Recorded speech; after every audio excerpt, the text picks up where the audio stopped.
La gauche portugaise a obtenu deux grands résultats dans les dernières élections législatives au Portugal.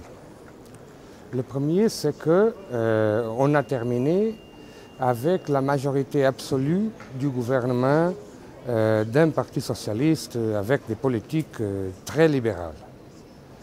Et en second lieu, la gauche a monté beaucoup dans les intentions de vote et aussi dans les mandats au niveau du Parlement.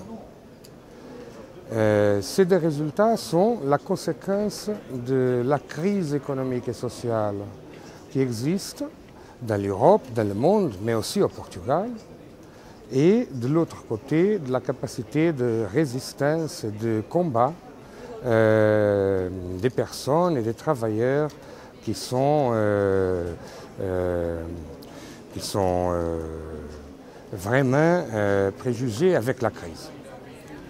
Alors, du point de vue de la gauche, le résultat le plus spectaculaire est le résultat du bloc de gauche, qui est passé de 6,5 points à 10% des votes, a duplié le numéro de ses députés et qui a aujourd'hui une représentation vraiment nationale.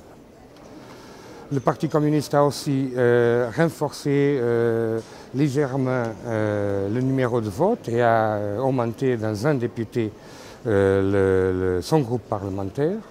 Et au total, au Portugal, à la gauche du Parti socialiste représente aujourd'hui 18% des votes, ce qui est une situation presque exceptionnelle au niveau européen.